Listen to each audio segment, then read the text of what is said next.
Howie Ponder with Poland News. We are doing a series entitled Poland and the U.S. Empire.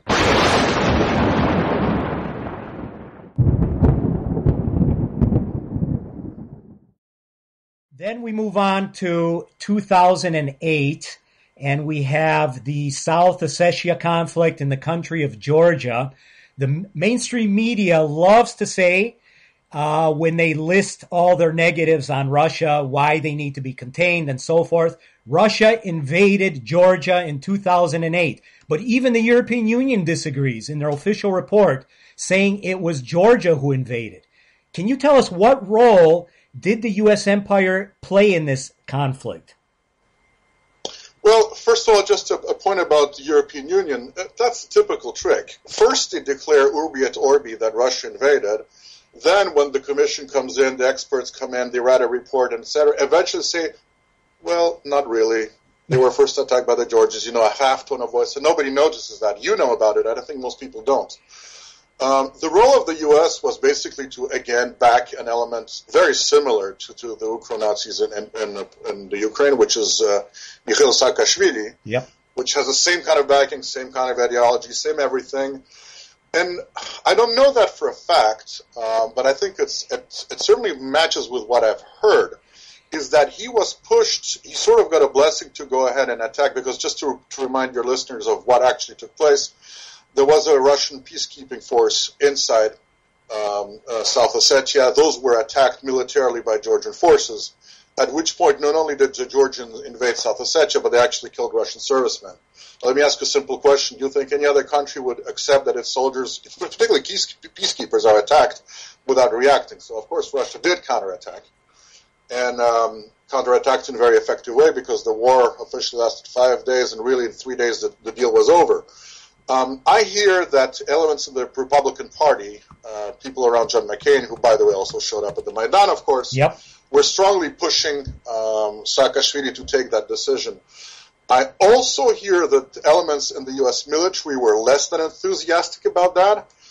And again, these are, not truly corroborated, but my understanding is that the U.S. Navy, specifically one ship, was sent with resupplies to help the Georgian army. The Russians indicated to them that if these are humanitarian supplies, that's fine, but we'll search your ship, which is a way of saying that we'll board it. And local commanders took the decision, as my understanding, to route the ship further south. What I'm trying to say is that U.S. military did act responsibly in a moment of deep crisis and did not back an escalation that was triggered by part of the political spectrum. This kind of reminds me of the Bay of Pigs, which was started by the United States and Kennedy saying, no, we're not providing air cover. I think something similar might have happened, but take it with a grain of salt, because, of course, these things are classified, and I have not had access to classified information since over 20 years now, so I can't say that it's for a fact. But yes, the political support for Georgia of the United States and of all of Europe was absolutely unanimous and to the hilt. Saakashvili is an interesting character. I believe he was CIA funded, definite Western person who had some interesting recently run-ins. Last November, he was in Ukraine on top of a building, threatening to jump off. And then he basically had his citizenship from Georgia taken away when he became a governor in Ukraine. And so now he's basically, as far as I know, still a man without a state. Do you know if he's still without a state, what his status is?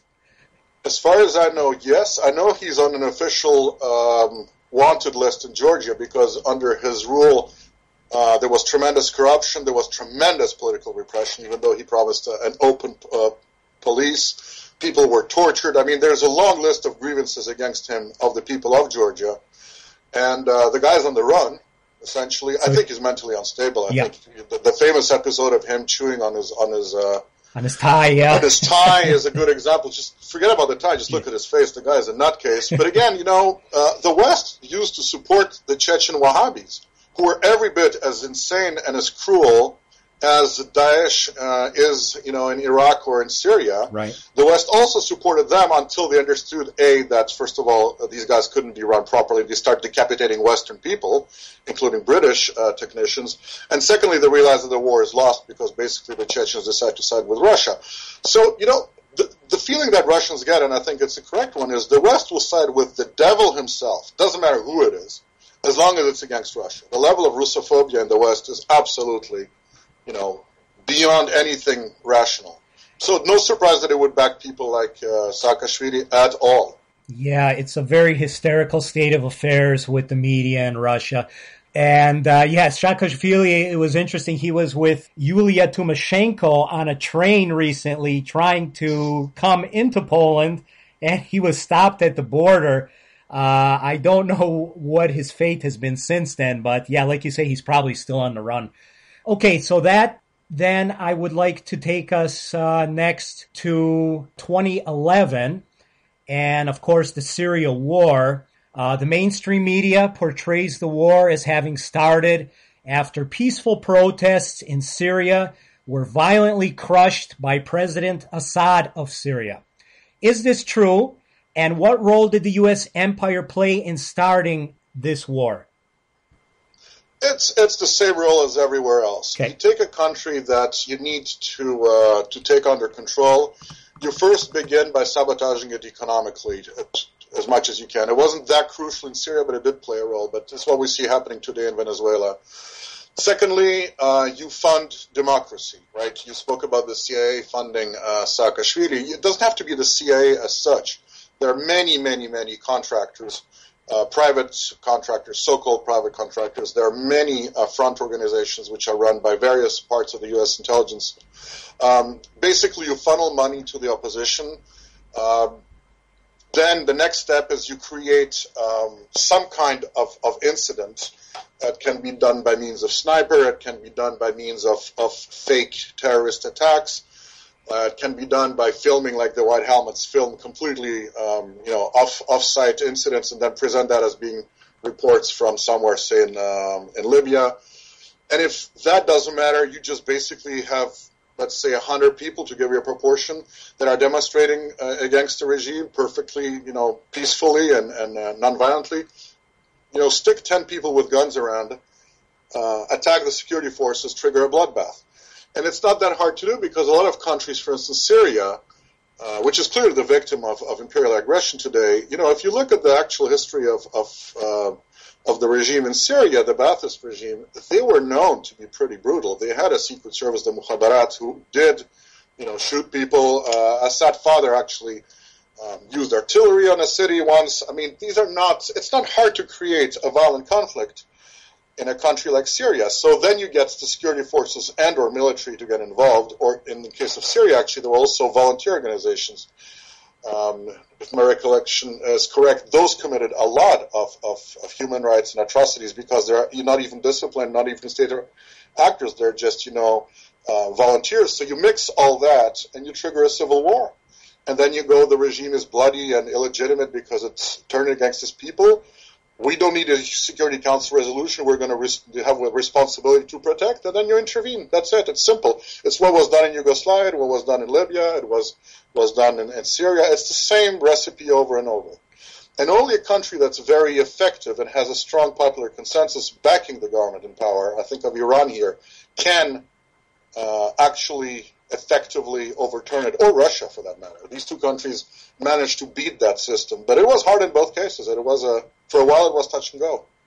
Okay, it's probably going to be another repeat here, but we go now to 2014, the Ukraine war, of course, preceded by Maidan, visits by John McCain to Ukraine. We had the Undersecretary of State, Victoria Nuland, famously passing out cookies to protesters.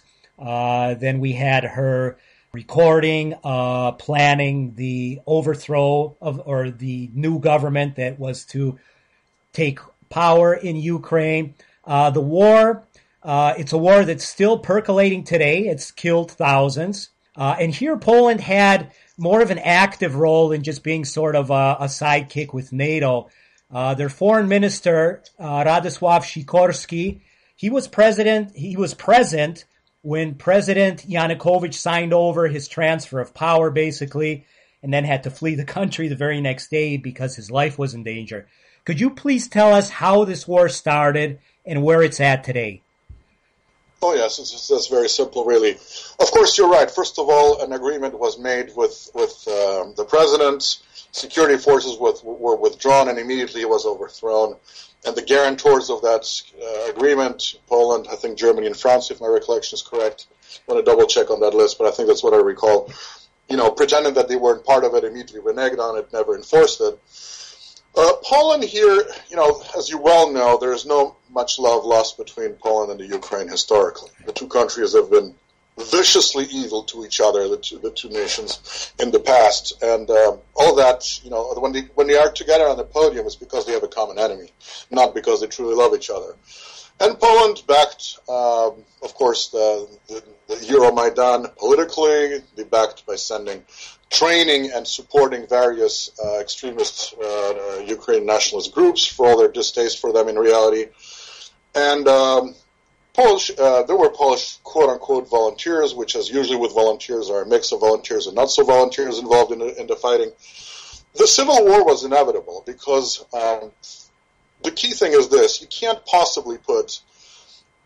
The comparison I would make is when the independent state of Croatia used the checkerboard and used to all sorts of references to World War II and the independent state of Croatia under Ante Pavelić. The Serbs freaked out. The people who are not nationalists in Ukraine obviously freaked out when you had people who are clearly neo-Nazis coming back to power, who are people who refer to Bandera and others as national heroes. There's no way the Donbass was going to accept that. It was just a matter of time. And still, it's really fascinating for me. I like to repeat that. If you look at footage of the first protest, it's very, very telling. If you look at the crowds in Donetsk, in Lugansk, and elsewhere, even I think, well, probably to a lesser degree in Crimea, the flags that they were waving were Ukrainian flags. Once the regime started to use force, the Ukrainian flags disappeared and Russian flags and then created flags of the two People's Republics were starting to be waved. So I think actually the Ukraine was a fairly unified country, and it could have continued. I don't think the Russians had much willpower interest to try to interfere there. They did a very bad job over there, in my opinion, since 1991. But when they decided, to back that kind of extremist, they actually made the situation worse. And really, the separatism in eastern Ukraine is a direct result of people going, absolutely not, over my dead body, we're not going to accept that regime. And then violence was inevitable.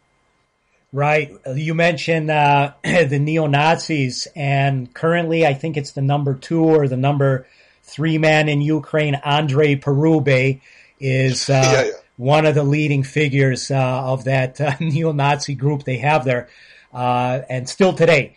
So that's a very tense situation.